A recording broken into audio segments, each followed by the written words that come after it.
Alors pourquoi ce sujet? Donc effectivement, j'aurais dû vous souhaiter une bonne année 2021 à l'origine. Je devais faire mon intervention. 22. Non, à l'origine, c'était 2021. Après, on s'était dit, bon, peut-être qu'en juin 2021, il y aurait une petite fenêtre et que je pourrais faire mon intervention. Je vous aurais souhaité alors un bel été 2021. Ça n'a pas été possible non plus. Donc j'ai dit, ce sera pour la bonne année 2022. Donc je devais intervenir le mois dernier. Et puis en fait, avec le variant Omicron, on s'est dit, bon, prudence, on reporte d'un mois. Donc je profite de l'absence de Jean-Yves Camus, qui était prévu initialement pour faire cet exposé. Alors je l'ai actualisé quand même depuis 2021, je vous rassure. J'ai encore trouvé sur le site de la Banque de France, pas plus tard qu'hier, les toutes dernières données. Bon. Alors, je ne sais pas si vous vous souvenez de cette phrase qu'avait prononcée François Fillon, Premier ministre à l'époque, nouveau Premier ministre de Nicolas Sarkozy, lors d'un déplacement, je crois, en Corse. Il dit « Je suis à la tête d'un État qui est en situation de faillite sur le plan financier ». Quelques années plus tard, plus proche de nous, le président de la République, Emmanuel Macron, annonce, au début de la pandémie, « La santé n'a pas de prix, le gouvernement mobilisera tous les moyens financiers nécessaires pour porter assistance, pour prendre en charge les malades, pour sauver des vies, quoi qu'il en coûte. » Ça pourrait paraître un peu surprenant. Est-ce que notre situation financière s'est à ce point améliorée entre 2007 et 2020 pour que ce qui n'était pas possible alors le devienne tout à coup lors de la pandémie? Bon, la réponse, je crois que vous la connaissez. La réponse est non. Notre dette entre 2007 et 2020 n'a pas baissé, bien au contraire. Vous voyez le profil de notre dette, donc depuis sur les 20 dernières années, quoi. Elle a augmenté tendanciellement, avec deux moments où les pentes sont quand même un peu plus fortes. Vous le voyez, et je pense que vous savez pourquoi. Et donc fin 2021, on était à 115% du PIB. Je vais revenir sur cet indicateur qui fait l'objet, à juste titre, de beaucoup de critiques. Sachant que lorsqu'on a voté pour Maastricht, en 92, je crois, septembre 92, en France, le référendum, il était bien spécifié que dans le cadre du traité, notre dette publique ne devait pas dépasser 60% du PIB. Donc vous voyez qu'autour du début des années 2000, nous y sommes. Et puis il y a eu la crise financière, 2008. Et là, bing, la dette a pris à peu près 20%. Et au moment où s'exprime François Fillon, on est en faillite, mais à 62% du PIB. Seulement. Et puis, bien entendu, la crise sanitaire du Covid, où là, on prend encore, selon les chiffres, ça va de 17 à 20%. Bon, j'ai pris 18% pour vous donner un peu une idée assez précise. Alors, sachant qu'un point de PIB, ça c'est intéressant à retenir, en 2007, c'est 19 milliards, un point de PIB, et en 2020, 24 milliards. D'accord ? Donc, on est à peu près sur deux augmentations de dette à peu près similaires, dans les deux cas aux alentours de 400 milliards. Quoi. Donc 2 fois 400, ça fait 800. Je ne suis pas sûr qu'on prenne vraiment en compte tous les effets de la crise, parce qu'il y a des effets un peu induits qui se prolongent. On est peut-être autour de 1000 milliards, liés simplement à ces deux crises. Bon. Alors, retenez ce chiffre-là, un point de PIB en 2022, ce sera peut-être aux alentours de 25. Pas tout à fait 25, sans doute 24,5, mais bon, pour simplifier, retenez, un point de PIB, c'est 25 milliards. J'y reviendrai. Alors, de quelle dette on parle? Alors, vous avez remarqué que quand on parle de dette, on parle de dette publique, sans que l'on précise, en fait, la nature de la dette. Comme si, dans ce pays, il n'y avait de dette que la dette publique. En fait, c'est faux. On va s'interroger un tout petit peu sur l'évolution de la dette privée, parce qu'elle existe aussi dans le pays. On va même consolider les deux dettes pour avoir une idée de notre dette globale, quoi. Bon, et ça, c'est pas tout à fait neutre politiquement, je veux dire, de tout polariser sur la dette publique quand on parle de dette. Donc c'est la dette des administrations publiques, en fait. Et c'est même la dette au sens de Maastricht.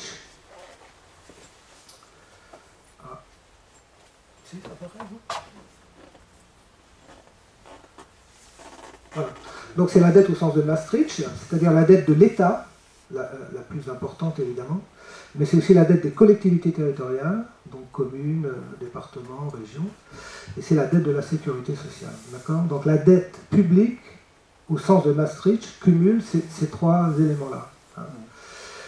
Alors si je déroule un peu pour voir la répartition de ces différents niveaux de dette, selon l'INSEE, T3 2021, c'est le troisième trimestre 2021, donc c'était il y a quelques mois, l'ensemble de notre dette publique, c'est 2834 milliards. Alors Jean-Pierre me disait tout à l'heure 216 milliards, non, Jean-Pierre, si ça n'était que 216 milliards, ce serait rien du tout. C'est 2834,3 milliards, ça c'est le montant de notre dette publique, et ça représente, en pourcentage de notre PIB, ça représentait, puisque encore une fois maintenant c'est un peu moins, hein, on est sous les 115 aujourd'hui. Mais bon, on était à 116,3% au troisième trimestre 2021. Et si je regarde un peu le détail, on voit que la dette de l'État, c'est 2231, à laquelle il faut ajouter la dette des ODAC, qui sont donc, comme c'est précisé ici, des organismes divers d'administration centrale. En gros, vous avez le CNRS, par exemple, vous avez les ARS pour la santé, vous avez les musées français, le musée du Louvre en particulier, la météorologie nationale, bon, etc., etc. Il y a sans doute plusieurs centaines d'ODAC. Donc ça représente 66 milliards de dettes. Les administrations publiques locales, vous voyez, le montant finalement est assez faible, 236, et la sécurité sociale, 300. Pourquoi c'est peu pour les collectivités locales, même si elles sont souvent chargées par le gouvernement qui veut absolument que les collectivités réduisent leurs coûts et leur masse salariale en particulier? C'est parce que d'abord, elle est assez récente, la dette des administrations publiques locales, contrairement à la dette de l'État qui est très ancienne, hein, elle date du milieu des années 70.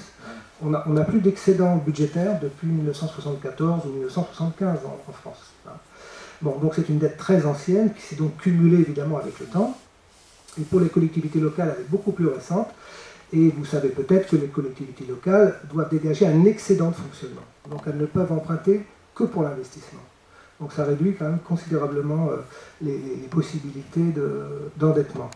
Et pour la sécurité sociale, on était presque à l'équilibre en 2019, juste avant la Covid. Et puis bon, avec la Covid, elle a plongé évidemment, et là, elle a un montant qui est quand même relativement élevé. Donc vous voyez, c'est en gros du 90-10 fois. Hein, retenez à peu près ces montants-là. Alors, intéressons-nous un tout petit peu quand même à ces 116,3%. C'est donc le rapport entre notre dette brute, il y en a qui disent la dette qu'on va laisser à nos enfants. En réalité, c'est faux de dire ça. On ne laisse pas une dette brute, on laisse une dette et des actifs. Dans une entreprise, quand on veut mesurer la valeur d'une entreprise, on détermine ce qu'on appelle son actif net.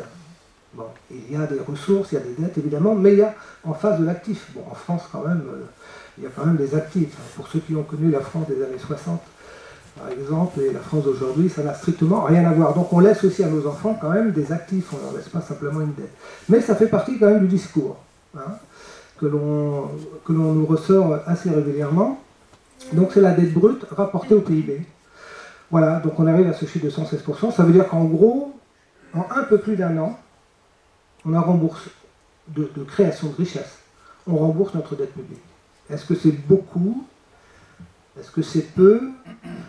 Moi je dis, c'est pas forcément beaucoup en fait.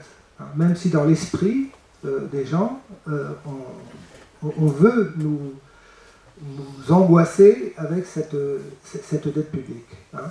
Si je prends l'exemple d'un ménage par exemple, qui a 35 000 € de revenus par an, qui va avoir son banquier parce que le ménage a un projet d'investissement, ils empruntent 350 000 €, ce qui est beaucoup et peu à la fois par rapport au marché de l'immobilier en région nantaise. Si on fait le rapport entre le montant de la dette, 350 000, et le montant des revenus, qui correspond à peu près au PIB de la France, on a un rapport de 10. D'accord? Vous suivez? Si on ramène ça en pourcentage, ça fait 1000%. Vous imaginez un banquier dire à son client, bah, écoutez, pas de problème, vous avez un excellent ratio de dette, vous avez 1000% de taux d'endettement, donc on va vous prêter. Non, bien sûr que ça n'a aucun sens, et personne n'utilise un ratio de ce type. En gestion, on fait des flux sur flux, ou du stock sur stock, mais on ne fait pas, comme ici, une variable de stock sur un flux annuel. Vous voyez, le stock, c'est le cumul de toutes les dettes depuis 1974 à peu près. D'accord? Donc ça, c'est un stock. Et le PIB, c'est un revenu annuel. Hein? Donc il faut bien avoir ça à l'esprit. C'est pas du tout de même nature. Hein? Bon, donc qu'est-ce qu'on va faire avec ce brave couple qui vient emprunter? On va lui dire ben, quels sont vos revenus, vous ne devez pas dépenser plus de 30% de votre revenu pour votre logement, c'est à peu près les ratios que l'on a, 30-33%, un tiers. Voilà, donc on fait flux sur flux. Mais on ne fait pas du tout ce type de rapport. Voilà, donc il faut se méfier de ce... En termes de gestion, ça ne veut rien dire. C'est un ratio qui est extrêmement critiquable, même s'il est évidemment très très utilisé. Bon, vous connaissez l'expression, peut-être quand je me regarde, je me désole, mais quand je me compare, je me console. Alors, comparons-nous, on va voir si on se console. Je suis sur la dette des administrations publiques au sens de Maastricht pour tous les pays pour lesquels, qui sont dans l'Union européenne. Hein. Donc, ce n'est pas forcément le cas des États-Unis, du Japon et aujourd'hui du Royaume-Uni. Mais bon, vous voyez la France, on est donc à 116%, bon, c'est le chiffre que je viens de vous donner. On est un peu en dessous des États-Unis, très en dessous du Japon. La dette publique japonaise est à 233% du PIB, c'est le double de la dette de la France. La zone euro, on est en dessous de 100%, grâce à l'Allemagne, hein, le pays auquel on se réfère en permanence. Il se trouve que c'est le meilleur élève de la classe, quoi, mondial même, je dirais. Donc c'est vrai que ça ne nous aide pas vraiment quand on se compare à ce pays. Ils sont à 70% simplement de dette publique, Covid passé, quoi, hein, parce que là on est au 3e trimestre 2021, hein, d'accord? Donc ils ne sont pas très loin de Maastricht, eux, puisque Maastricht c'est 60. Bon. Nous, on est à 2 fois Maastricht, à peu près. On fait mieux que l'Italie, qui a une dette publique à 155% du PIB. On est à peu près au niveau de l'Espagne. Hein, l'Espagne a vu sa dette publique augmenter fortement ces 2 dernières décennies, alors que c'était un exemple en Europe il n'y a pas si longtemps encore. Hein, mais avec la crise des subprimes, la crise immobilière en Espagne qui a fait plonger tout le marché de l'immobilier, eh bien l'État s'est substitué finalement aux entreprises défaillantes et c'est elle qui a récupéré la dette, quoi. Bon, et le Royaume-Uni, un peu en dessous de nous, bon voilà, c'est pas terrible, mais c'est pas non plus la cata absolue, quoi. Hein. Alors, je vous disais, quand on parle de dette, en fait, et qu'on ne précise pas, on sous-entend dette publique. Qu'est-ce qu'il en est de la dette privée? Voilà. Est-ce que vous avez, vous, une idée de la dette privée en France? Ça, c'est intéressant. Hein, on n'en parle jamais. Hein. Pour trouver l'information, il faut la chercher. Hein.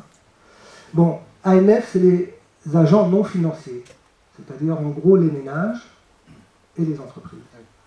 Compte non tenu des banques. Le système bancaire, savoir quelle est la situation, l'endettement des banques, c'est pas non plus une information facile à obtenir. Bon, mais restons au moins sur ces 2 types. Voilà. En bleu, vous avez la dette publique, le graphique que je vous ai montré tout à l'heure, et en orange, vous avez la dette des agents non financiers, qui est toujours supérieure. Hein, et qui est aux alentours de 150% du PIB. D'accord? Bon, ça... Alors vous allez me dire, oui, mais est-ce que le risque porte uniquement sur la dette publique, en fait? Bon, on s'en fout de la dette privée si effectivement il n'y a aucun risque sur la dette privée. Bah, l'histoire nous a montré que ce n'était pas forcément vrai. La crise des subprimes, c'est une crise immobilière qui vient de la dette privée. Hein. Evergrande, je ne sais pas si vous avez suivi l'actualité de ce groupe immobilier chinois, c'est 260 milliards de dettes, hein, donc à peu près 10% de la dette française, c'est un groupe chinois privé. La dette des étudiants américains, dont on a beaucoup parlé ces dernières années, c'est environ 2000 milliards de dollars. Hein, 2000 milliards de dollars. Bon, c'est pas tout à fait la dette publique de la France, mais quand même, c'est pas rien. Hein. Bon, c'est aussi une dette qui a posé des problèmes, parce que les étudiants américains n'étaient pas tous solvables, etc., etc. Donc le risque peut venir aussi de la dette privée. Hein. Et d'ailleurs, le Haut Commissariat aux finances publiques s'intéresse quand même de plus en plus à l'évolution de cette dette privée, hein, et notamment de la dette des entreprises qui a beaucoup augmenté, je vais y revenir. Mais voilà, elle, non seulement elle fait l'objet d'aucune critique, mais elle est même vivement encouragée. Il y a sur nos écrans de télévision régulièrement des publicités pour nous inciter à nous endetter, à emprunter, que ce soit à travers les crédits immobiliers, dont les taux sont très avantageux en ce moment, ou le crédit à la consommation. Vous voyez, si vous voulez acheter un vélo, peut-être électrique, une piscine symbolisée par cette petite bouée, changer de voiture, changer de maison, faire des travaux d'aménagement, etc., ben, écoutez, solliciter un crédit à la consommation. Bon, alors, si je fais la même chose, je me compare aux autres en matière de dette privée. Donc, je suis encore en dessous des États-Unis, encore également du Japon, un peu au-dessus au niveau de la zone euro et de l'Allemagne, 108%, la dette privée allemande, mais c'est vrai que la dette immobilière en Allemagne est beaucoup plus faible qu'en France. La dette immobilière en France est très élevée pour les ménages, 66% du PIB, parce que l'accession à la propriété en France est recherchée depuis déjà au moins Giscard d'Estaing, donc ça date un peu, alors qu'en Allemagne, par exemple, il y a beaucoup plus de locataires que de propriétaires. Donc ça diminue aussi le ratio de dette des ménages. Et donc la dette des entreprises, en France, vous voyez, c'est 82% du PIB. Elle a augmenté tendanciellement ces dernières années. Et vous comprenez bien que les taux d'intérêt, lorsqu'ils sont très bas, comme c'est le cas actuellement, ben ça encourage évidemment la dette des ménages pour l'immobilier et la dette des entreprises également, qui préfèrent se financer par la dette plutôt que par des capitaux propres, comme on dit en gestion. Voilà, donc bon, on est quand même au-dessus de l'Italie, quand même, assez nettement au-dessus de l'Italie, de l'Espagne également, mais avec l'Espagne, il y a eu une substitution, je vous ai dit, de la dette privée espagnole vers la dette publique espagnole, donc la dette privée espagnole a baissé, là on le voit d'ailleurs sur un an aussi, mais c'était encore plus vrai il y a à peu près une dizaine d'années que le basculement s'est fait. Et on est à peu près au niveau du Royaume-Uni, quoi. Bon, vous voyez, ça remonte un peu le moral quand même. Donc, je vais consolider les deux dettes maintenant, privée-publique, et je regarde notre situation. Bon. On est toujours en dessous des États-Unis, très nettement en dessous du Japon. Mais le Japon, c'est quand même assez incroyable. On ne parle jamais du niveau d'endettement du Japon, alors que c'est le pays le plus endetté au monde. Et ça ne pose aucun problème aux Japonais, ni aux dirigeants japonais. Je reviendrai sur ce point un peu plus tard. Voilà, on est donc, nous, aujourd'hui, au niveau de l'Italie, en dette consolidée, privé plus public. On est à peu près au niveau de l'Espagne et un peu au-dessus du Royaume-Uni. Voilà, ça vous donne un peu quand même un ordre d'idée que vous n'aviez peut-être pas sur notre endettement. Et si on regarde au niveau global, mondial, aujourd'hui, le FMI, le Fonds monétaire international, estime, c'est pas facile forcément à apprécier, donc c'est un ordre d'idée, le niveau d'endettement se situerait aujourd'hui aux alentours de 226 000 milliards de dollars, soit environ 256% du PIB mondial. Voilà. Donc c'est-à-dire que le monde pourrait rembourser en 2 ans et demi la totalité de sa dette. D'accord ? Mais ça supposerait que toutes les richesses créées sont affectées au remboursement de la dette. Et ça, est-ce que c'est souhaitable ? On va en reparler parce que c'est quand même une question de fond par rapport à des situations d'urgence, d'investissement dans le domaine climatique, la transition écologique, la crise sociale, et j'en passe et des meilleurs. Voilà, rembourser une dette, c'est un renoncement quand même. Bon. C'est refuser de se projeter dans le futur. C'est pas neutre. Bon. Donc la seule dette des gouvernements représente, au niveau mondial, près de 40%. Bon, nous, on a vu que la dette publique de l'État est quand même très nettement supérieure dans nos pays. Mais là, on est au niveau mondial, et dans beaucoup de ces pays, l'État, quand même, est très faible. Donc c'est normal qu'il n'y ait pas beaucoup de dettes encore des gouvernements dans un certain nombre de pays. Bon, question, c'est pourquoi j'ai préparé ces interventions. Comment réduire la dette publique? Bon, je me limite à la dette publique, je laisse tomber la dette privée pour ce soir. Je mets entre parenthèses, faut-il réduire la dette publique? Si oui, dans quelle proportion, comment, sur quelle échéance. Bon. Parce qu'il y a un arbitrage à faire entre présent, passé, mais aussi futur. Hein. Encore une fois, il faut aussi avoir ça à l'esprit. Alors, on pourrait se dire, est-ce qu'on aurait pu ne rien faire? Après tout, par le passé, des crises comme celle qu'on a vécue, la crise du Covid, les États n'intervenaient pas. Hein. Regardez cette citation que je trouve assez extraordinaire, du secrétaire d'État au président américain Hoover. Nous sommes en 1931, en pleine crise de 29. Hein. Voilà ce qu'il écrit. Liquider le travail, liquider les actions, liquider les agriculteurs, liquider le secteur immobilier. Ça veut dire en gros laisser le marché du travail s'effondrer, hein, avec le chômage, la baisse des salaires. Liquider les actions, laisser le marché financier s'effondrer, chute des cours des actions. Liquider les agriculteurs, là c'est plutôt les marchés des matières premières qu'on laisse s'effondrer. Liquider le secteur de l'immobilier, c'est évidemment les prix de l'immobilier. Voilà. Cela, là, il ajoute, nous sommes en 1931, aujourd'hui personne n'oserait utiliser des termes comme ça. Cela purgera la pourriture qui infecte le système, le coût de la vie trop élevé et le niveau de vie excessif baisseront, les gens travailleront plus dur, ils mèneront une vie plus morale. Les valeurs trouveront un niveau d'ajustement et les gens entreprenants ramasseront les débris abandonnés par les moins compétents. Hein? Bon, c'est pas n'importe qui, hein, c'est le ministre de l'économie, hein, le secrétaire au Trésor. Alors il y a deux choses qu'il faut retenir. Il y a quelque chose de très judéo-chrétien, de très religieux. Hein. Ils mèneront une vie plus morale. Bon. Comme si ceux qui allaient payer le prix de cette crise, déjà dans les années 30, étaient ceux qui l'avaient commise. Ce qui est évidemment loin d'être le cas. Bon. Donc, ils mèneront une vie plus morale, plus ascétique. Hein. C'est très protestant aussi, sans doute. Hein. Bon. Mais il y a cette dimension religieuse, et l'économie a quelque chose à voir avec le religieux, finalement. Hein. On a parfois tendance à l'oublier. Et l'autre idée, c'est laissons finalement la situation être régulée par le marché lui-même, sans intervention de l'État. Voilà. L'ajustement va se faire automatiquement.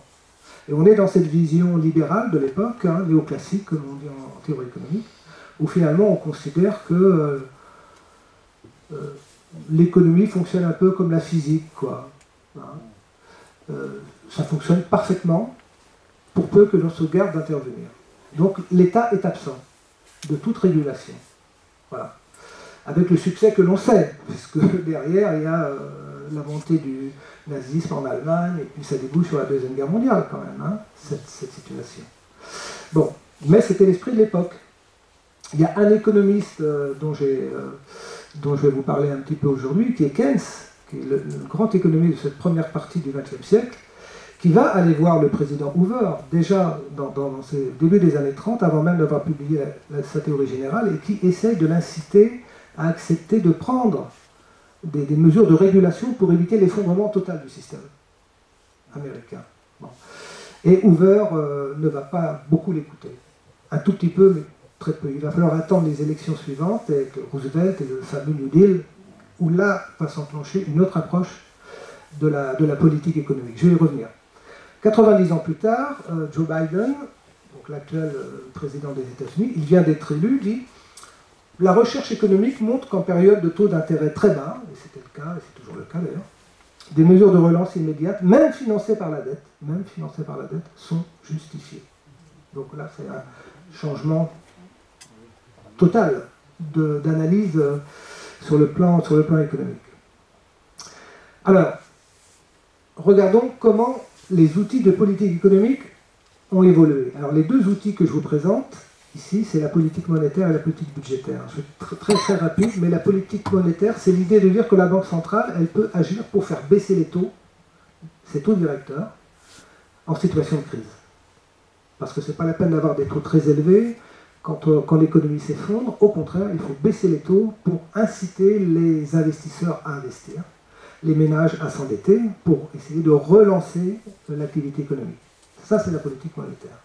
Bon, pour nous, aujourd'hui, c'est la Banque Centrale Européenne, je reviendrai, on n'a plus notre monnaie. Donc c'est la BCE qui est en charge de cette politique. Et c'est ce qu'elle a fait. Hein, depuis 2012, depuis 10 ans, c'est ce qu'elle a fait. Et puis il y a le volet budgétaire, c'est-à-dire accepter de creuser les déficits en situation de crise. Alors c'est pas forcément très, très sain et facile à entendre, mais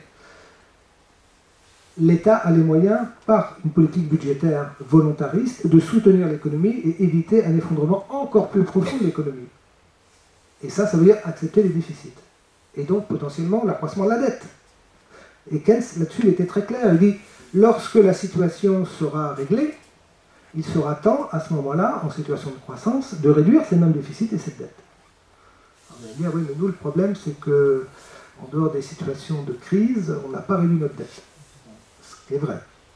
Mais ce n'était pas l'esprit de Keynes. Keynes, c'était vraiment, dans l'urgence de la crise, il fallait accepter des déficits et, par la suite, essayer de les réduire. Voilà, ça c'est les deux principaux outils. Alors, donc, dans les années 30, nous sommes donc dans cet environnement libéral que j'ai décrit tout à l'heure, neutralité budgétaire, neutralité monétaire. On n'intervient pas. D'accord? Bon. Si on regarde maintenant l'environnement dans lequel on est, que je qualifie de néolibéral, même si à mon avis la parenthèse néolibérale est en train doucement de se refermer sur le plan de la théorie économique. Hein. Bon, c'est pas l'objet de la discussion de ce soir, mais disons que le néolibéralisme a culminé à partir des années 80, l'élection de Ronald Reagan. Hein. Reagan, il dit, lors de son discours d'investiture, je crois, il dit, ne demandez pas à l'État de résoudre vos problèmes, parce que votre problème, c'est l'État. Vous voyez ce que l'on a fait là, en 2021, dans tous les pays. Tous les pays, quasiment, ont laissé filer leur déficit pour soutenir l'économie. Bon. Alors, lors des subprimes, le président de la Fed, Ben Bernanke, qui est un brillant économiste, qui avait beaucoup travaillé sur la crise de 29, avait constaté que lors de la crise de 29, l'erreur majeure avait été de ne pas faire de politique monétaire accommodante, donc de ne pas baisser les taux. Donc il a dit, on ne refait pas la même erreur, cette fois-ci, on baisse les taux. C'est ce qu'on appelle une politique accommodante. Bon, c'est les États-Unis qui l'ont inauguré dès 2008-2009. Nous, on a attendu que Trichet soit parti, que Mario Draghi soit arrivé pour le faire. Donc en 2012 à peu près. Bon, mais on l'a fait. Par contre, en Europe, il y a eu très très rapidement un retour à l'austérité budgétaire, demandé aux Grecs, par exemple. Bon. Ça a provoqué une crise d'ailleurs assez violente en zone euro. Je ne sais pas parler de la Grèce et de la dette grecque, mais au moment où la crise grecque s'amorce, là, au début des années 2010, on est peut-être à 120% de dette publique par rapport au PIB. Et aujourd'hui, on est à 210%. Malgré toutes les mesures qui ont été prises pour essayer d'alléger le fardeau, mais non, l'austérité budgétaire de 10 ans a tué l'économie grecque. Bon. Et là, bizarrement, on fait une politique ultra accommodante. Et d'ailleurs, si vous suivez l'actualité en ce moment, on s'interroge pour savoir si on va la poursuivre ou pas, cette politique, parce que l'inflation est en train de renaître de ses cendres. Et donc, Christine Lagarde annonce une possible prochaine remontée des taux directeurs. Hein, je vais en reparler tout à l'heure. Bon, mais jusqu'à ce jour, en tous les cas, en zone euro, la politique monétaire reste très très accommodante et les taux restent très très bas. Et puis, c'est le fameux quoi qu'il en coûte de notre président de la République, aussi au niveau budgétaire. Et c'est ça qui a généré donc les 400 milliards de dettes supplémentaires. Alors, je me suis dit, est-ce que je mets cette équation ou pas?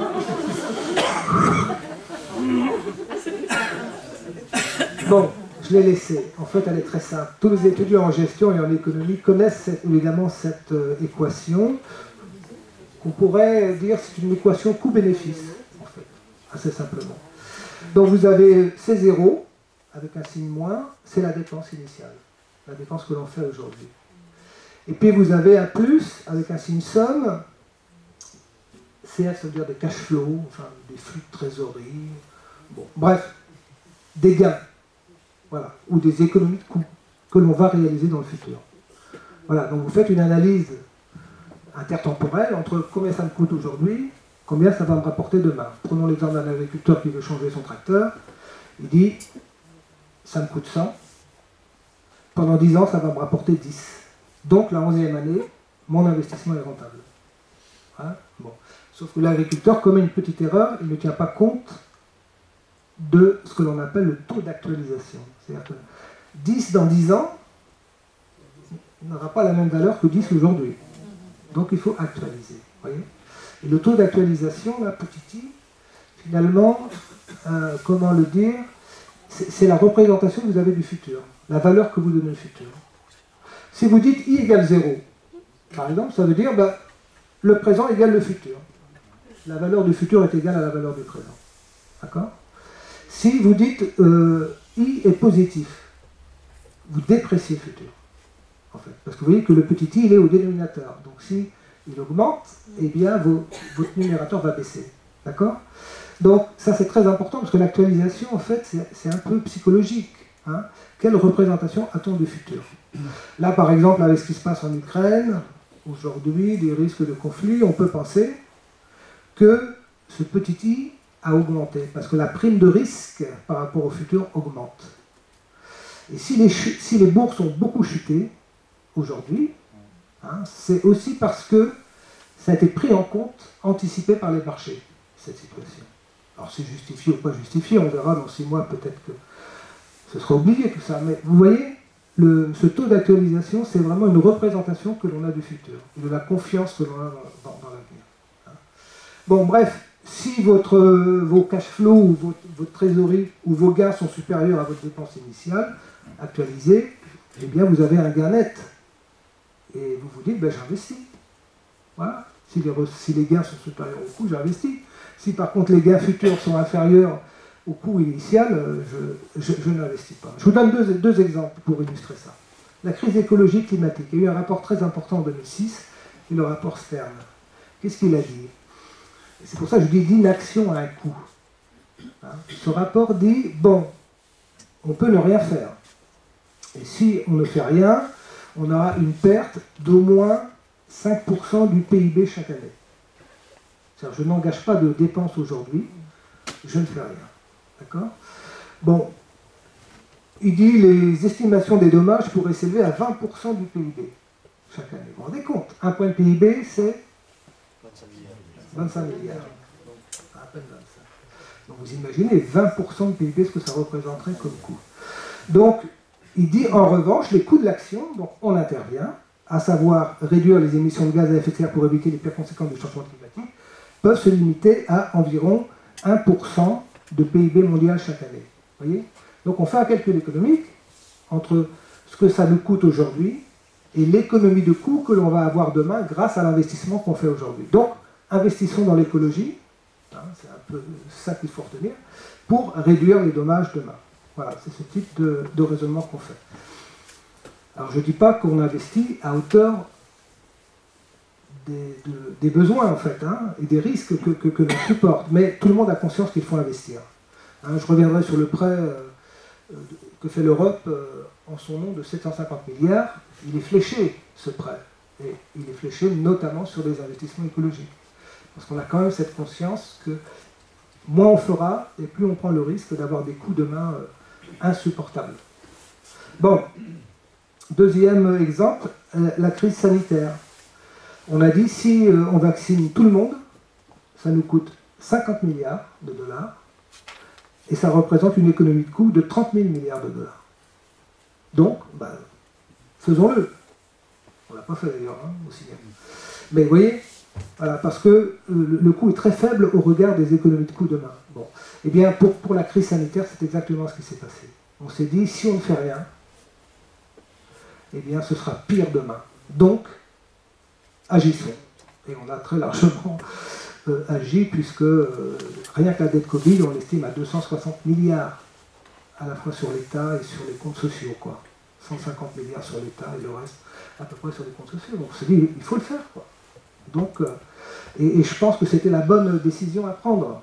Parce qu'aujourd'hui, dans quel état serait notre économie et notre tissu social, qui est déjà quand même un peu abîmé, si on n'avait pas fait ça.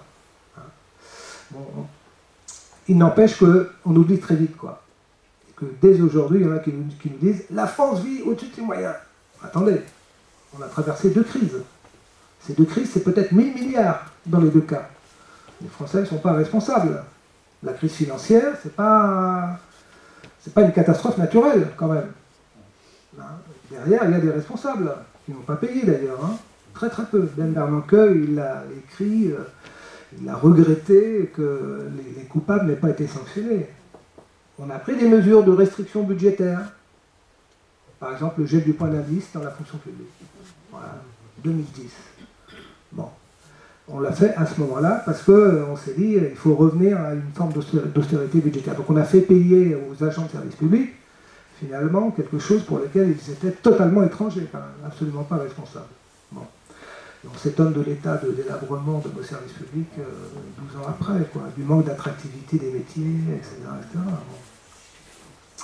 Bon, alors, on va avoir deux approches. L'approche orthodoxe, enfin, que je qualifie d'orthodoxe, je ne sais pas trop comment l'appeler, on va dire. Je mets ça entre guillemets. Le remboursement de la dette. On rembourse la dette, sinon rien. Bon. Voilà ce qu'a dit Édouard Philippe, par exemple. J'ai pris cet exemple, j'aurais pu en prendre beaucoup d'autres. Lors de la création de son mouvement, en octobre dernier, son mouvement Horizon. Penser que la dette publique n'est plus un problème est une pure folie. Porter une forte dette, c'est dépendre de ses créanciers, perdre ses marges de manœuvre, ne plus être maître de son destin. Vous voyez, le discours est clair. Et donc, parmi les défenseurs de cette approche orthodoxe, entre guillemets, on va trouver les grands argentiers du monde, les grandes organisations internationales, type FMI, OCDE, Union européenne, Banque centrale, Christine Lagarde, on va voir, ou François Villeroy de Gallo, qui est le directeur de la Banque de France. Vous voyez, beaucoup de ministres, Bruno Le Maire, par exemple, est sur cette ligne-là. Voilà, je ne suis pas sûr de les avoir cités tous, mais en tous les cas, ils en font partie. Alors, selon quelle modalité? Vous savez, quand on a un problème, on crée une commission, hein, comme on dit en France. Donc, on a créé une commission sur l'avenir des finances publiques que l'on a confiée à Jean Arthuis. Alors, pour ceux qui connaissent un peu l'histoire de France, Jean Arthuis a été ministre de l'économie ou du budget de Jacques Chirac au début des années 2000 ou à la fin des années 90, je ne sais plus exactement. Alors, ce qui est intéressant, c'est de voir un peu la lettre de mission que l'on confie à cette commission. C'est le retour à l'équilibre des comptes. Hein. Donc, l'équilibre des comptes, ce n'est pas la dette, hein, c'est le déficit. D'accord ? C'est le flux annuel de déficit qu'il faut réduire, corriger et peut-être amener à zéro, voire même peut-être, pourquoi pas, dégager un excédent. Dans un objectif de stabilisation de la dette, puis de réduction progressive de notre dette. On ne donne pas forcément de chiffres non plus. Hein. On est à 115%. Est-ce qu'on revient à Maastricht, 60%? Donc il faut la diviser par 2. 60 points de PIB à 25 milliards le point. Vous imaginez, ça va être douloureux quand même. Hein. Bon, non. Je crois que personne ne pense ça, qu'on puisse revenir à 60% du PIB. Même revenir à 100%. Hein. 15 points. 25 milliards le point, bon, ça va aussi être douloureux. Bon, alors ce qui est intéressant, c'est qu'il ajoute ces travaux intégreront notamment l'objectif de pérennisation des baisses des prélèvements obligatoires. Alors, ça, c'est un point aussi extrêmement important à garder en mémoire pour la suite. C'est-à-dire que si on revient à l'équilibre, ça ne peut se faire que par la baisse de la dépense publique et pas par l'augmentation des recettes fiscales, puisqu'on exclut une hausse des prélèvements obligatoires. Puisqu'ils sont élevés, c'est vrai. Bruno Le Maire, donc ministre de l'économie, peu de temps après, dit voilà, le remboursement de notre dette doit s'appuyer sur 4 piliers: la croissance, le rétablissement des finances publiques, le cantonnement de la dette et les réformes de structure. Donc je reprends chacun de ces points. La croissance. Voilà notre profil de croissance depuis 1950. On a eu une période bénigne, au moins en termes de croissance. On avait 5-6% de croissance par an. Plus facile de rembourser une dette à 5-6% de croissance qu'à 1-1,5%, comme c'est le cas aujourd'hui, hors crise, puisqu'avec la crise, on a plongé à -8%. Hein. Bon. Mais on a remonté à +7%. Voilà, on a à peu près effacé notre année 2020. Bon. Alors, est-ce qu'on peut espérer, avec 1,5 point de croissance, donc 25 milliards plus 12 37, allez, on arrondit à 40 milliards de croissance en volume. Est-ce qu'on peut espérer rembourser notre dette, sachant qu'on a quand même des dépenses nouvelles à financer? Bon. Rien que pour la transition écologique, selon la Commission européenne, il faudra mobiliser environ 25% du PIB sur une décennie. Ce qui fait à peu près 2 à 3% du PIB chaque année. Donc déjà, rien que pour prendre au sérieux la question de la transition écologique, il faut aller au-delà de notre potentiel de croissance. Voilà. Bon. Sans parler du reste. Le rétablissement des finances publiques, donc le seul public, c'est les recettes moins les dépenses, c'est aussi simple que ça, sachant qu'on est sur l'État, les collectivités et la sécurité sociale, toujours. Si on veut revenir vers zéro, il faut augmenter les recettes ou baisser les dépenses. Et où? Alors, si on augmente les recettes et si on baisse les dépenses, on va améliorer beaucoup plus le solde public que si on maintient les recettes et qu'on joue simplement sur les dépenses. Bon. La philosophie de la commission Arthuis, c'est de ne pas augmenter les prélèvements obligatoires. Donc, le gouvernement l'a dit, l'a affiché, et je pense que ça va être réaffirmé lorsque Emmanuel Macron entrera en campagne, dans quelques jours. Maintenant, le gouvernement entend poursuivre sa politique de baisse des prélèvements obligatoires. Suppression progressive de la TH, la taxe d'habitation, elle est en cours. Remplacement de l'ISF par l'IFI, ça s'est fait déjà depuis le début du mandat. La flat tax sur les revenus du capital, c'est fait aussi, 30%. La baisse de l'IS, on est passé à 25%, je crois, cette année. On était à 33% l'année dernière. Et la baisse des impôts de production. Ça, c'est le dernier truc à la mode, qui est défendu par le MEDEF. La baisse des impôts de production, c'est 10 ou 20 milliards par an. Hein, presque un point de PIB. Hein. Bon, donc l'ajustement ne peut se faire que par la baisse de la dépense publique. Donc moi je pose simplement la question, quelles dépenses publiques faut-il réduire dans un contexte de crise sanitaire qui a révélé l'importance des services publics, santé, éducation, R&D? Vous avez appris que le groupe Sanofi venait de sortir son vaccin anti-Covid. Ouais. Bon, donc ça c'est la question des services publics. Hein. On est quand même au cœur d'une crise assez profonde, à la fois en termes d'attractivité, je l'ai dit, et aussi d'investissement. J'aurais pu mettre la sécurité, la police, sans oublier la justice, qui est aussi un secteur particulièrement sinistré en France. Bon, en plus, il faut réaliser les investissements d'avenir. Face au réchauffement climatique, la question de la transition écologique. Ces investissements, ils sont devant nous, il va falloir les faire, donc les financer. Bon. Et puis, la question des inégalités sociales et territoriales, la précarité, tout ça a été aussi éprouvé par la crise. Bon. Donc on se dit quand même l'équation va être difficile à tenir. Hein. Alors, troisième point, Bruno Le Maire dit on va confiner la dette. Ça veut dire quoi? Ça veut dire qu'on va l'isoler, quoi, en fait. Bon. Et c'est ce que dit Bruno Le Maire, l'État doit isoler cette dette par souci de transparence et savoir exactement quelle est la part de la dette qui correspond aux dépenses qui nous ont été imposées par la crise. D'accord? Bon. Donc, il faut déjà être capable de l'évaluer. Donc, est-ce que c'est 260 milliards, comme j'ai dit tout à l'heure? Est-ce que c'est plus? Bon, ça, c'est un travail de spécialiste. Disons qu'on va peut-être réussir à déterminer son montant assez précisément. On va la cantonner, et après, il va falloir affecter des ressources pour la financer. Alors, vous savez peut-être que déjà, depuis 1995, il y a la fameuse CADES, hein, CRDS, où il y a un prélèvement qui nous est fait pour rembourser la dette sociale. Ça doit arriver à son terme en 2024. Donc une des idées, c'est de dire, on prolonge de 10 ans. Voilà. Donc ça, c'est en discussion. Je ne suis pas sûr que la décision ait été prise, mais là où ça pose problème, c'est que c'est une augmentation d'impôt, de fait. Ça contrevient au discours qui consiste à dire on n'augmente pas les prélèvements obligatoires.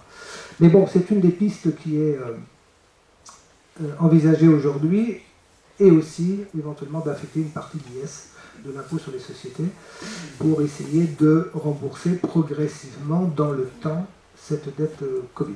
Enfin, Bruno Le Maire dit les réformes de structure. Donc là, on est au cœur de la pensée néolibérale, en fait. Ça concerne tout un tas de domaines qui ont été largement investis ces 30 dernières années.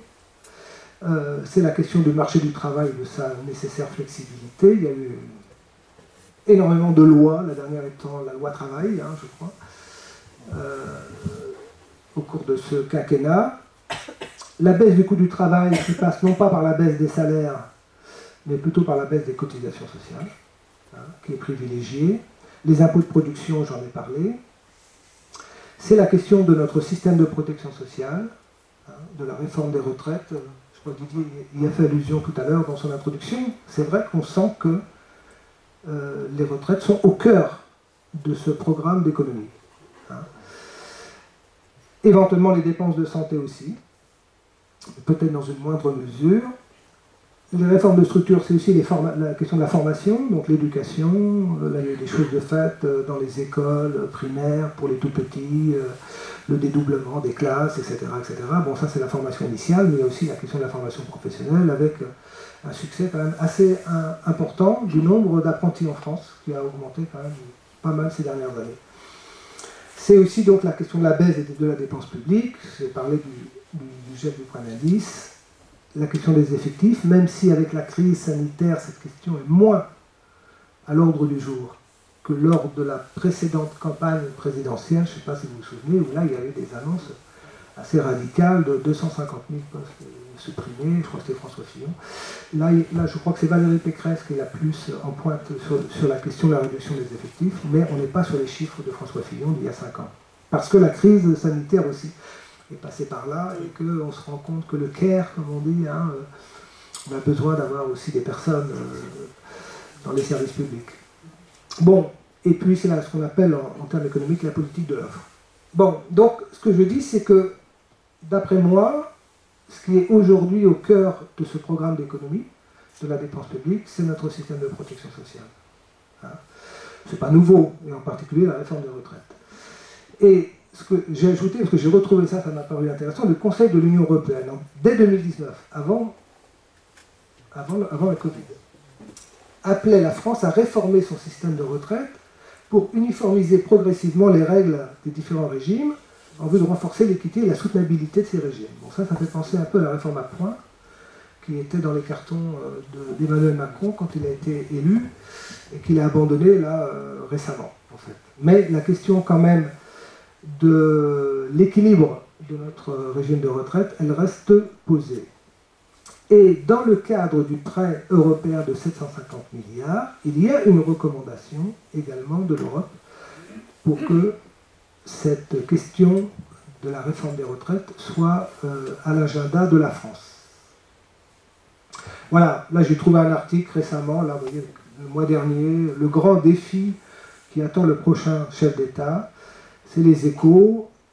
Il fait référence au think tank l'Institut Montaigne, que vous connaissez peut-être, qui est plutôt d'obédience libérale, bon, qui s'exprime à nouveau sur la question de la réforme des retraites, reculer l'âge de départ à la retraite de 2 ans et 6 mois. Donc on revient sur une réforme paramétrique, hein, on joue sur les durées et non pas systémique comme l'était la réforme à points, initialement prévue. Donc augmentation de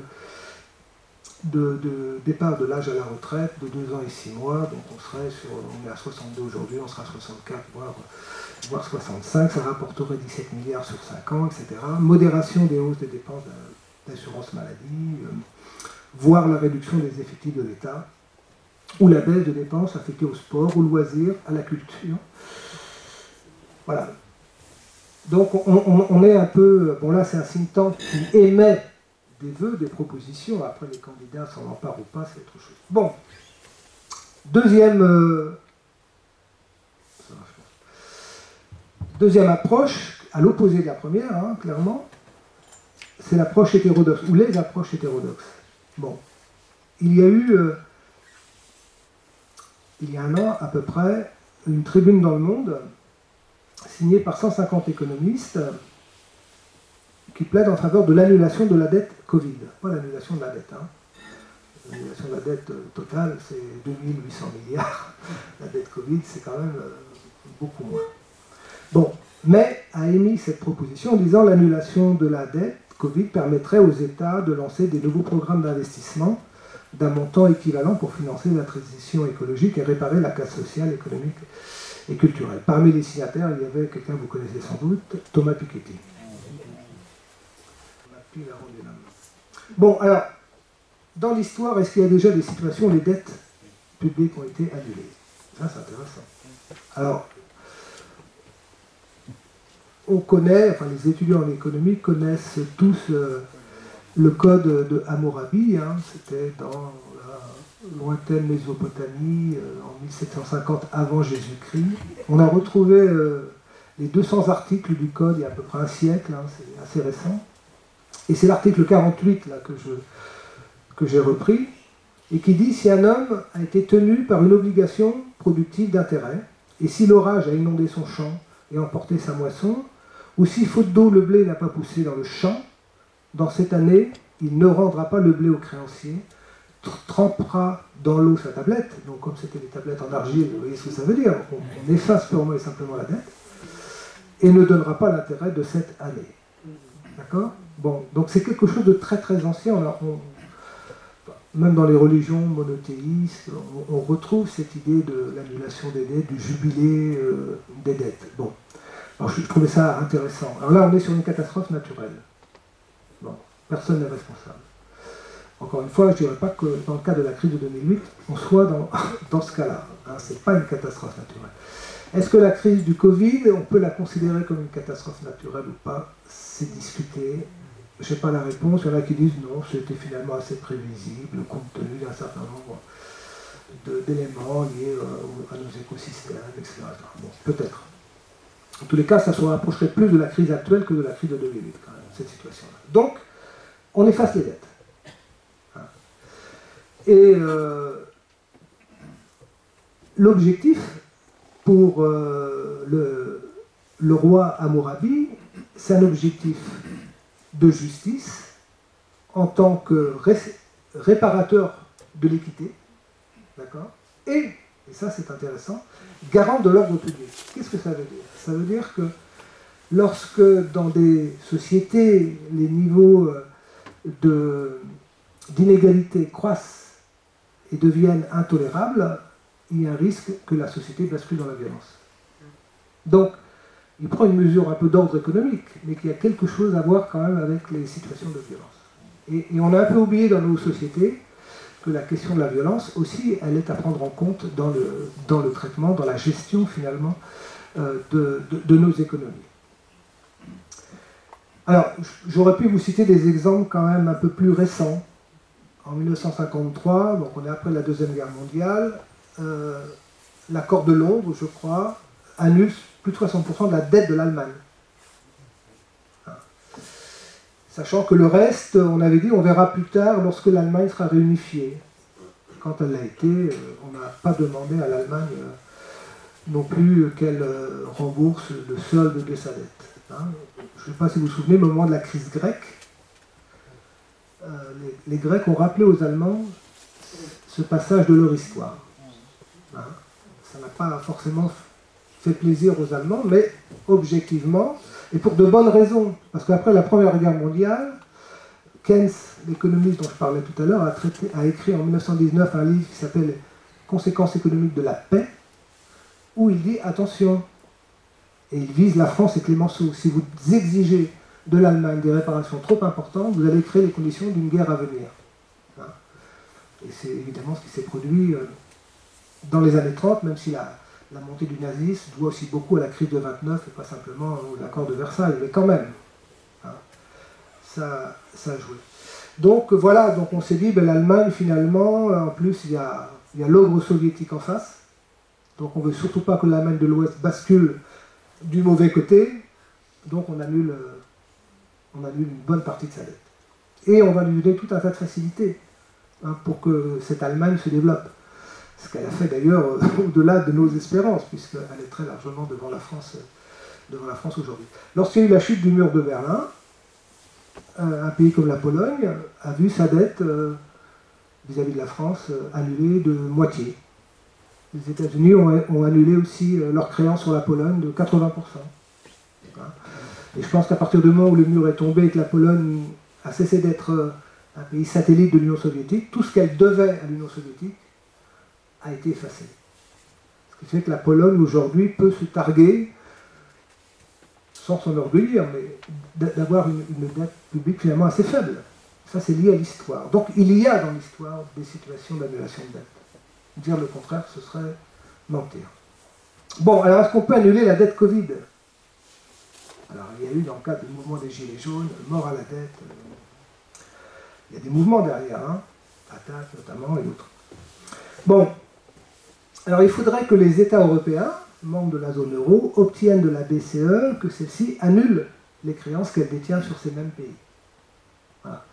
Ça représenterait aux environs de 2500 milliards pour l'ensemble de la zone euro, hein. Pas que pour nous, malheureusement. Donc, disons, en moyenne 30%, je crois que pour nous c'est plutôt 25 que 30, mais enfin, peu importe. Mais là, il faudrait qu'il y ait un accord et un contrat passé entre les pays de la zone euro et la BCE. Hein?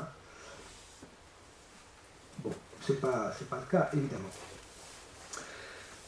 Et à ce moment-là, la BCE s'engagerait, pour mieux parler au conditionnel, d'effacer les dettes publiques, et les États s'engageant de leur côté à investir le montant économisé dans cette fameuse transition écologique pour éviter les dommages futurs qui seront beaucoup plus élevés que le coût que l'on aurait à supporter aujourd'hui. Bon, alors, François Villeroy de Galhau, hein, qui est le gouverneur de la Banque de France et qui est aussi membre du comité directeur de la Banque Centrale Européenne avec Christine Lagarde, lui dit c'est une illusion séduisante, mais ce n'est pas une solution. Il y a d'abord un principe général de confiance. Un prêteur, privé ou public, qui ne serait plus remboursé ne prêtera plus. De manière plus spécifique, pour la dette détenue par la BCE, son annulation reviendra à financer directement les États en violation complète avec les traités européens. C'est pas possible. Et comme il n'y aurait aucun consensus pour modifier ces traités, ce ne serait une solution envisageable qu'en quittant l'euro.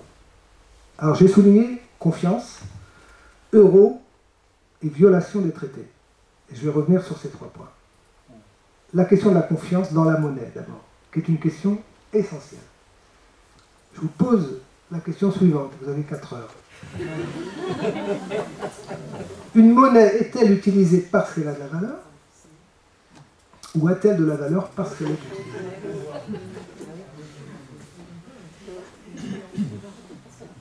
1, 2. 2. Sans aucune hésitation. D'autant plus que nos monnaies aujourd'hui sont dématérialisées, quoi. À l'époque où on échangeait des pièces d'or, on pouvait dire la monnaie je l'utilise parce qu'elle a de la valeur, encore que l'or, quelque part, ça repose aussi sur une croyance. Hein. Bon, vous mettez, je ne sais pas, une personne avec un stock d'or sur une île déserte, ça ne va pas l'empêcher de mourir quelques jours après. Hein. Il vaut mieux lui donner quelques plantes pour qu'il puisse se nourrir. Bon, bref. Mais en tous les cas, c'est vrai qu'aujourd'hui, l'utilisation de la monnaie repose sur la confiance. C'est une croyance partagée, la monnaie. Ça, c'est très important. Et notre monnaie, c'est l'euro. Est-ce que collectivement, on a confiance dans l'euro? La réponse est clairement oui. En France, c'est le cas. Dans tous les pays de la zone euro, c'est le cas. Même en Grèce, même au plus fort de la crise de 2012, les Grecs n'ont pas remis en cause l'euro. Et plus personne, d'ailleurs, parmi les candidats, vous l'avez remarqué, ne propose la sortie de l'euro. Hein? Bon, ça ne veut pas dire que ça ne pose pas de problème, hein, quand même. Donc, la confiance dans la monnaie, c'est ça qui va fonder sa valeur. Mais la confiance dans la monnaie, c'est aussi la confiance dans son institut d'émission, hein, la Banque Centrale Européenne. D'accord? Bon. Alors, il se trouve que nous, on a renoncé à notre propre monnaie. Bon, ça n'a pas été forcément quelque chose de très facile à accepter. Hein. La monnaie, c'est aussi quand même un symbole de liberté, celui de battre monnaie. Quand même. On a accepté de renoncer à ce privilège d'avoir une monnaie nationale. C'est pas rien quand même, hein, dans l'histoire. Bon, les Allemands l'ont accepté aussi. Et nous sommes aujourd'hui 19 pays à partager cette monnaie, l'euro. Il y a des pays qui n'en sont pas. Bon. là, je ne suis pas au niveau de la zone euro simplement, mais au niveau de l'Union européenne. D'accord? Et vous avez les pays, comme par exemple les pays du Nord, qui ont une dette qui va de 0 à 60% du PIB. Donc c'est vert pâle, vert foncé, un petit peu orangé. Mais là, ce sont des pays dans lesquels la dette publique n'est pas un problème. Elle est maîtrisée, elle est faible. Je vous parlais de la Pologne tout à l'heure. Vous voyez, la Pologne, elle est dans ce cas-là. Même l'Allemagne, on l'a vu tout à l'heure, l'Allemagne est en orange. Bon, ça ce sont les pays dits frugaux. Et puis vous avez les pays que l'on a qualifiés, alors c'était plutôt la Grèce et l'Italie qui étaient visés à l'époque, les pays du Club Med. Bon, c'est pas très sympathique pour ces pays-là. La France n'en faisait pas partie à l'origine. Bon, là on est plutôt dans le orange sanguin, rouge. Et vous voyez que là, l'Espagne est orange sanguin, mais aujourd'hui elle est dans le rouge puisqu'elle a plus de 100% de dette publique. Donc on a quand même une partition de l'Europe un peu bizarre. Les pays du Sud sont dans le rouge au niveau de leur dette publique, et les pays du Nord sont plutôt, eux, avec une gestion beaucoup plus maîtrisée de leur dette publique. Et ça, c'est pas sans poser des problèmes au niveau de l'équilibre au sein de l'Union européenne, et en particulier pour les pays membres de la zone euro. Donc il y a un deuxième niveau de confiance. Est-ce que les Européens ont confiance dans leur monnaie? Oui. Est-ce que les pays membres de la zone euro ont confiance entre eux? Ça, c'est un peu plus délicat. Alors, il y a eu un excellent test à l'occasion de la crise Covid. Est-ce que l'Europe accepte d'emprunter en son nom, pour la première fois, 750 milliards d'euros pour faire face à la pandémie du Covid? Et les pays ont accepté. Il faut dire qu'on était au plus fort de la crise à ce moment-là et que les morts se comptaient par centaines et par milliers. Ça a sans doute été plus facile. Si on refaisait la même opération maintenant, je ne sais pas si ce serait aussi facile. Mais c'est quand même quelque chose de tout à fait exceptionnel. Donc ça veut dire que, vous voyez, que la dette est en train de se déplacer des pays vers l'UE, en fait, pour la première fois. C'est elle qui emprunte en son nom. Alors il y a eu quand même débat. Et il y a eu beaucoup d'opposition en fait entre les pays. En France, on a plutôt calmé les jeux en disant ouais, tout le monde est sur la position française, ok. En réalité, les Pays-Bas, voire l'Allemagne, étaient quand même assez réservés sur cette idée de mutualiser une dette. Parce que quand on mutualise, on est co-responsable. D'accord? Et les pays du Club Med, ça va bien, quoi. Qu'ils se mettent un peu à bosser. C'est ce que pensent beaucoup d'Allemands, beaucoup de Néerlandais, etc. Bon, mais quand même, le dispositif est en train de se mettre en place. L'Europe a commencé à emprunter. Voilà, c'est parti. Mais je pense que les pays frugaux, ou dits frugaux, n'iront pas au-delà de ce geste-là.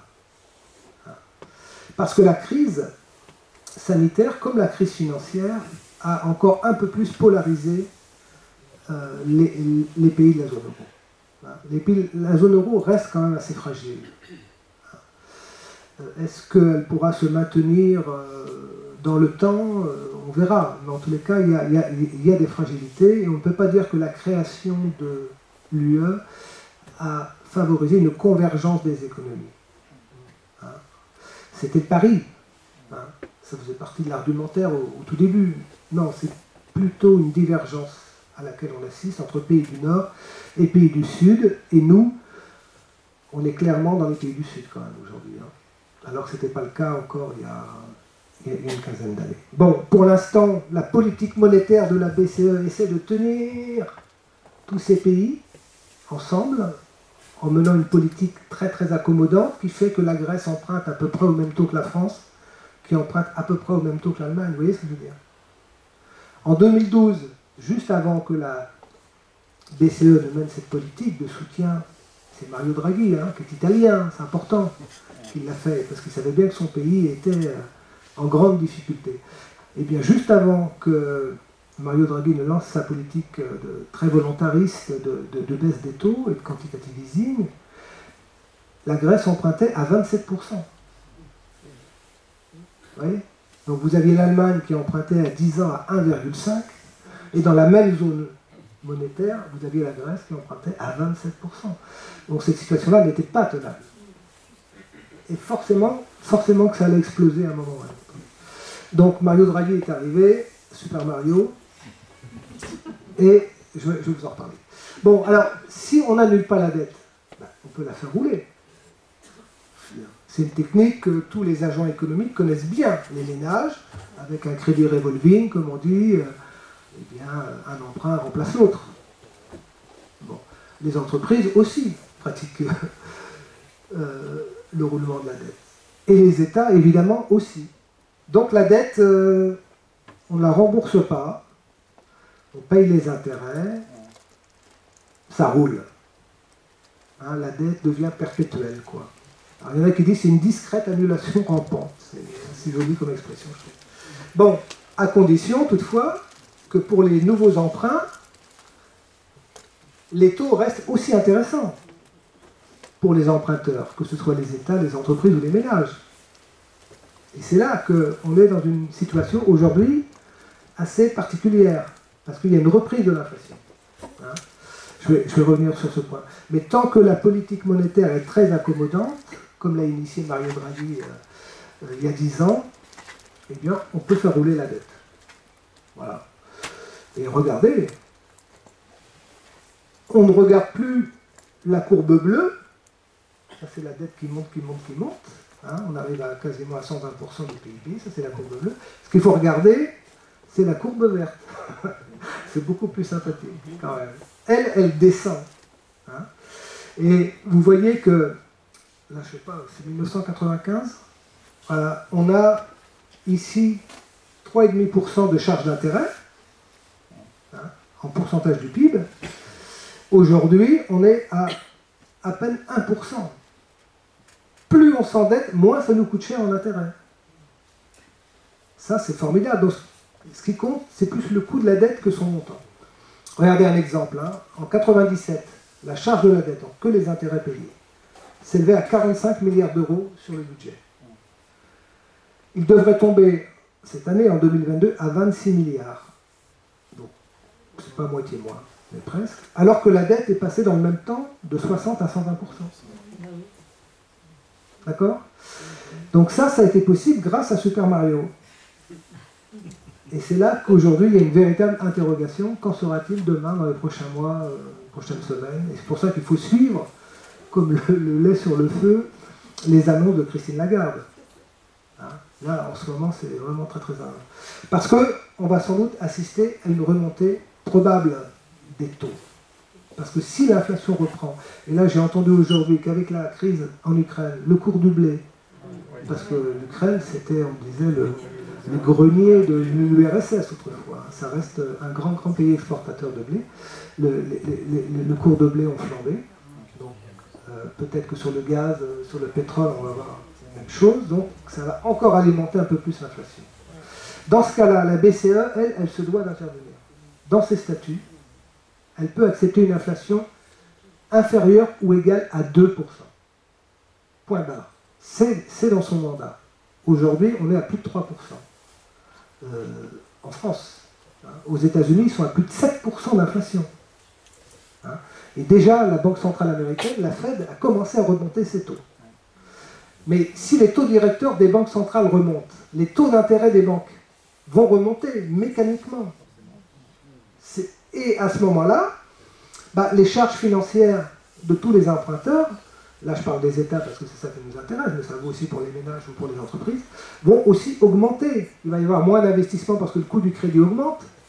Repensez à ma petite équation de tout à l'heure du taux d'actualisation, là, hein, la dépréciation du futur.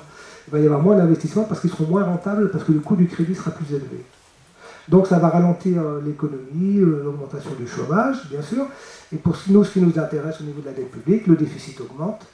Et donc les nouvelles dettes vont coûter plus cher que les anciennes. Et à ce moment-là, le roulement, ça commence à devenir un peu difficile, un peu tendu. Hein. Bon. Alors, en dehors de l'annulation, du roulement, il y a le financement monétaire. Après tout, c'est une vieille technique aussi qu'on a largement utilisée dans l'histoire.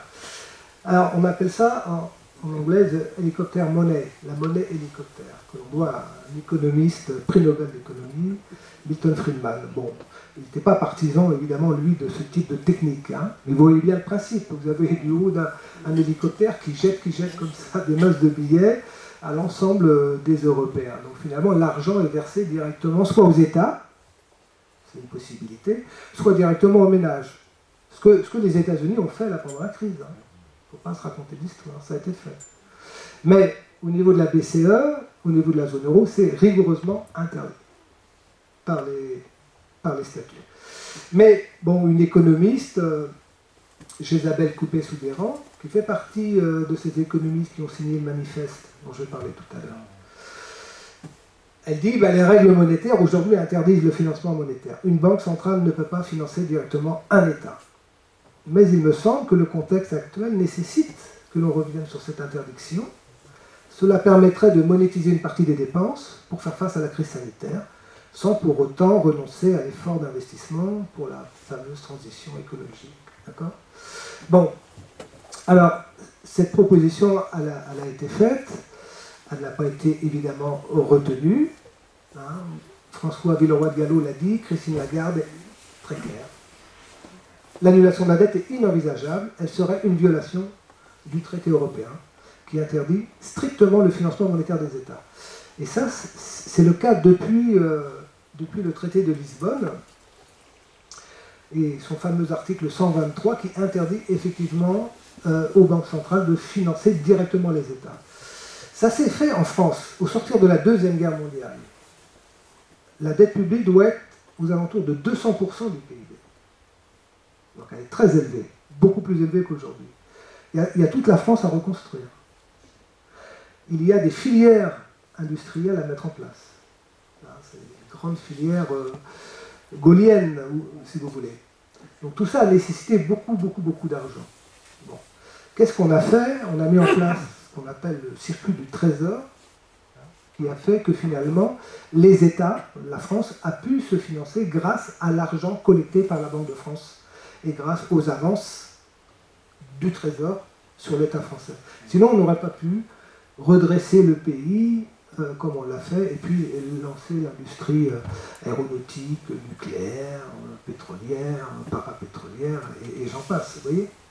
Mais, bon, je ne vais pas faire toute l'histoire de la monnaie, parce que ce serait long, mais au tout début des années 70, il se passe quelque chose. Le 15 août 1971, je ne sais pas s'il y en a d'entre vous qui s'en souviennent, mais le dollar n'est plus convertible en or. Voilà, c'est la suspension de la convertibilité en or du dollar. Donc ça veut dire qu'à partir de ce moment-là, on peut créer autant de monnaie que l'on veut, puisqu'on n'a pas à mettre en collatéral, en garantie, de l'or. Vous voyez? Et là, tout le monde prend peur. Et tout le monde se dit, putain, mais tout le monde va faire marcher la planche à billets. Donc on commence à prendre des mesures pour interdire ces financements par les États. Bon.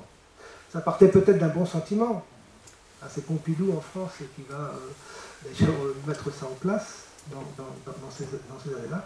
Sauf qu'aujourd'hui, ça nous oblige, nous, à aller nous financer sur les marchés. Voilà.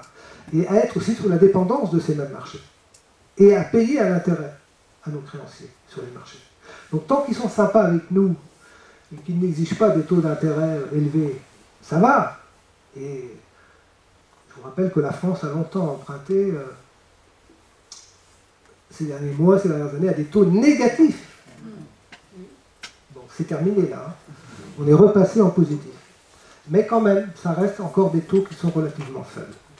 Bon, donc c'est interdit. Alors, je vous ai dit, les États-Unis le font, l'ont fait au cours de cette crise.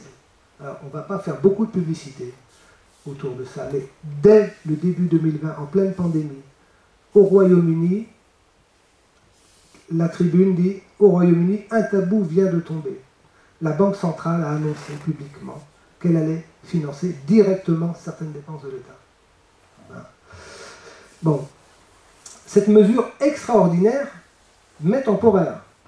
Hein, donc on prend quand même beaucoup de précautions, parce qu'encore une fois, on a peur que l'idée selon laquelle la Banque d'Angleterre se mettrait à mettre la planche à billets en marche pourrait discréditer et faire perdre la confiance dans la livre. Donc ça doit rester une mesure exceptionnelle. Et le gouvernement ajoute qu'il continuera à utiliser les marchés comme sa principale source de financement. Donc ça, comme ça, on dit ok, on le fait, mais on vous promet, c'est exceptionnel. Bon, voilà. Donc on a vu l'annulation, le roulement et le financement monétaire. Donc je conclus. Ça vous rappelle quelque chose? Petite parenthèse poétique. La cigale et la fourmi. Alors je n'ai pas mis la totalité de la fable de La Fontaine quand même. Mais je vous paierai, lui dit-elle, avant l'autre foi d'animal, l'intérêt principal. Bon. Le principal, c'est évidemment le remboursement du capital. Et l'intérêt, c'est le paiement du service. On ne devrait jamais dire remboursement des intérêts. On ne rembourse pas des intérêts, on ne nous prête pas d'intérêts. On paye des intérêts qui correspondent au prix du service. Bon, bref. Alors, si c'est remboursement avec ou sans cantonnement, c'est intérêt principal. Si c'est roulement, c'est les intérêts sont principaux. Et si c'est annulation ou financement monétaire, c'est ni intérêt ni principal. Donc, évidemment, pour des pays qui sont dans le rouge comme nous aujourd'hui, la dernière solution est évidemment la plus intéressante. Alors, quand même, essayons de voir les avantages et les limites de chaque technique. J'ai déjà plus ou moins évoqué. Si on rembourse, c'est qu'on veut rassurer les marchés et maintenir la confiance dans la monnaie, le crédit, les institutions monétaires. Voilà. Donc, il y a la qualité de la signature de la France. La France emprunte, il est normal qu'elle rembourse. Voilà. Et comme ça, elle pourra continuer à emprunter. C'est ce qu'a dit François Villeroy de Gallo tout à l'heure. Problème que ça pose. Ça veut dire un retour à l'austérité budgétaire par la baisse de la dépense publique, on l'a vu. Qui supporte le coût social du remboursement de la dette? Comment ça va se répartir entre les individus, dans la société, dans l'économie? C'est un point fondamental, crucial. Augmentation des impôts ou baisse de la dépense publique? Si oui, lesquels? Bon, etc. Quid des investissements d'avenir? Puisqu'on est d'accord, tout le monde est d'accord pour dire qu'il faut investir massivement. Là, j'écoutais Emmanuel Macron sur le programme nucléaire, le carénage des centrales, c'est une cinquantaine de milliards. Les nouveaux réacteurs, c'est encore au moins 50 milliards. Il y en a qui vont jusqu'à 150 milliards. Bon, 150 milliards, ça fait quelques points de PIB aussi. 150 euros. Hein? Bon, sans parler de l'isolation des bâtiments, du développement de voitures propres, enfin, ce que sais-je encore. Donc, quid des investissements d'avenir? Et donc, il y a un risque politique, à mon avis, majeur, si le remboursement se fait de manière trop dure, trop violente, la société, qui est déjà en situation de fragilité, elle peut, là, comme le disait Hammurabi, vraiment exploser, quoi. Donc, il y a un risque dans cette politique, si elle est menée de manière trop radicale.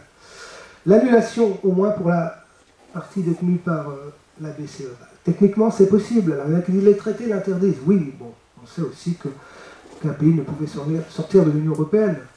Bon, il n'empêche que la Grande-Bretagne, elle en est sortie. Bon.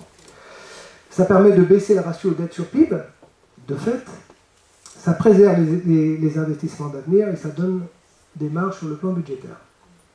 Mais, il y a un mais, le risque, c'est lié au fait qu'au niveau de la zone euro, c'est pratiquement impossible d'imaginer qu'il y ait une décision prise dans ce sens. Donc c'est politiquement improbable et même sans doute impossible à imaginer aujourd'hui.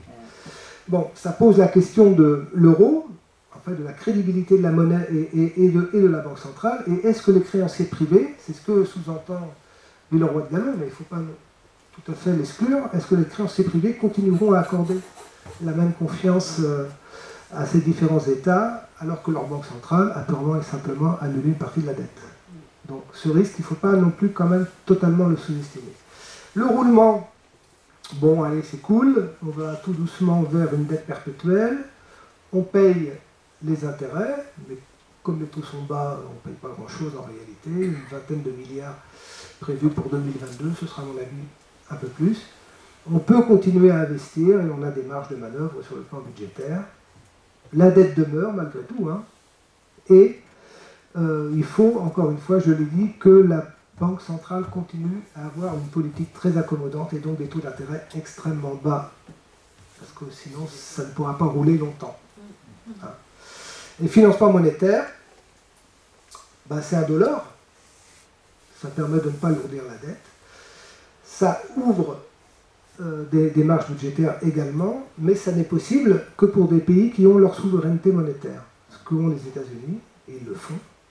Ce qu'a fait la Grande-Bretagne, et elle l'a fait aussi, le Japon, enfin beaucoup de pays. Nous, on a une monnaie en partage. Hein, donc il faudrait qu'il y ait consensus là-dessus, et ça paraît assez peu probable parce que ce n'est pas compatible aujourd'hui avec les traités européens. Et puis il y a toujours le risque d'avoir après la tentation de toujours émettre toujours plus de monnaie, au risque de l'hyperinflation. Il y a des pays qui aujourd'hui vivent ça malheureusement, l'Argentine, le Zimbabwe, le Liban, voilà, le Venezuela. Et là, la monnaie au Venezuela n'a plus aucune valeur. Donc on crée une e-monnaie qui est indexée sur le cours du pétrole, je crois, enfin, pour essayer de redonner confiance dans la monnaie nationale, quoi. Bon, l'Europe n'est pas le Venezuela, hein, mais quand même. Bon, donc, je crois qu'il faut terminer, quand même. On ne peut pas imaginer un développement d'un pays sans dette. Ça, je crois qu'il faut être d'accord là-dessus. La dette progresse dans tous les pays du monde. Même les pays en développement, même les pays les moins avancés aujourd'hui. Bon. Donc la dette, c'est la condition de l'investissement et la condition du développement de ces pays. Moi, quand je vivais au Maroc, la dette publique était aux alentours de 40% du PIB. J'ai regardé là, ces dernières semaines, ils sont à 94% du PIB. Mais le pays, sur les 20 dernières années, moi c'était au début des années 2000, le pays s'est considérablement développé. C'est clair, quand on va dans le pays, on voit les changements. Il y a même l'émergence d'une classe moyenne aujourd'hui. Mais cela s'est fait par une aggravation de la dette publique. Est-ce qu'il y a d'autres choix possibles? Voilà, première question. C'est le paradoxe de la dette. Deuxième paradoxe, je l'ai dit tout à l'heure, le remboursement d'une dette, c'est se tourner vers le passé. On détruit de la valeur au profit du passé au détriment de l'avenir. Bon. À l'inverse, s'endetter, c'est comme faire des enfants, je dirais, c'est se projeter dans le futur.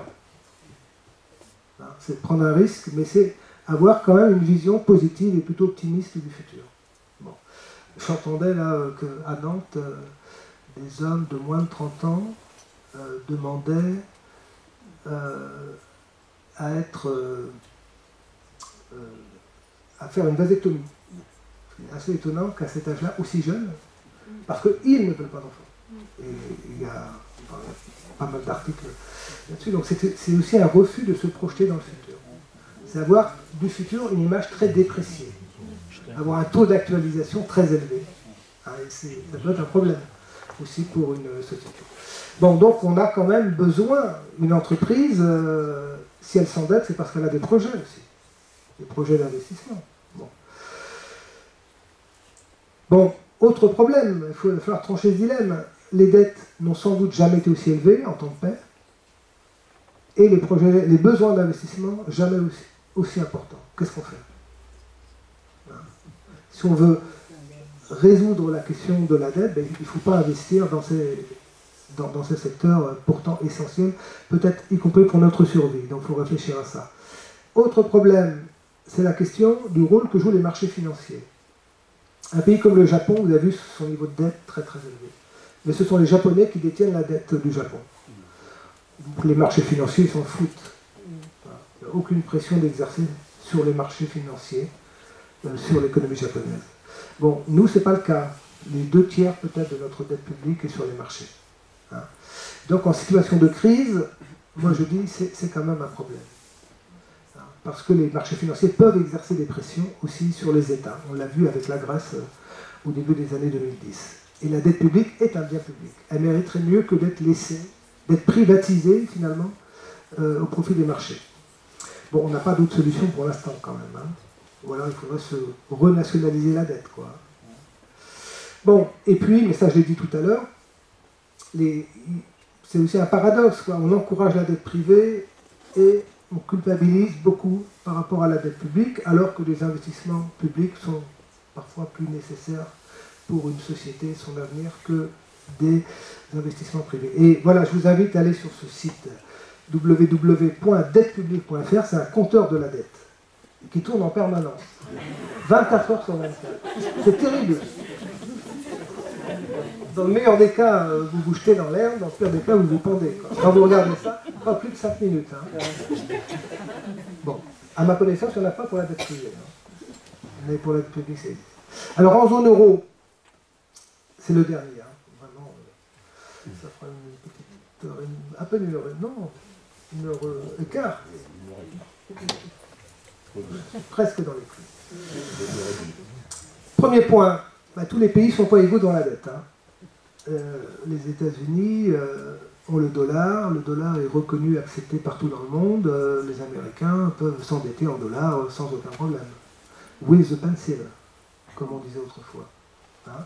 Alors, vous pourrez aller voir sur Internet, il y a une petite vidéo du général de Gaulle en 1965, où déjà il pointe du doigt le fait que les Américains créent énormément de dollars, s'endettent en dollars, dans une monnaie qui leur appartient qu'à eux d'émettre. Il dit quelque chose à peu près comme ça, le général de Gaulle. Hein. Et ce privilège exorbitant du dollar, il existe encore aujourd'hui. Bon. Vous avez des pays en développement qui ne peuvent même pas s'endetter dans leur propre monnaie, il faut qu'ils s'endettent en dollars. Pas pareil. Hein. Bon. La dette japonaise est détenue par les Japonais, donc là c'est relativement tranquille pour le pays, il n'y a pas de pression des marchés financiers. Et nous, et ça c'est quand même un problème, nous n'avons pas notre souveraineté monétaire, donc nous sommes obligés de partager la question de la gestion de la dette avec nos partenaires de la zone euro. Et entre Frugo et Club Med, je vous ai dit, ça peut être un peu tendu. Deuxième point, qu'est-ce qu'on peut faire?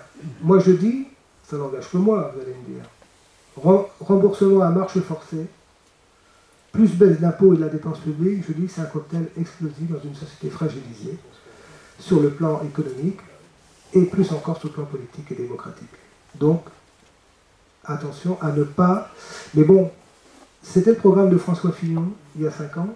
À ma connaissance, aujourd'hui, personne n'est sur ce projet-là. Donc je trouve que de ce point de vue, les choses ont quand même changé. Donc, la France, j'ai l'impression qu'elle a plus ou moins admis de faire rouler sa dette, hein, comme beaucoup d'autres pays. C'est effectivement l'option la moins douloureuse.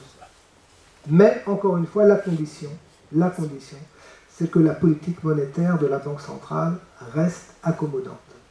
Or, avec la reprise de l'inflation, ça risque d'être de plus en plus difficile à tenir. Donc il faut suivre l'actualité de la Banque centrale et les discours de Christine Lagarde.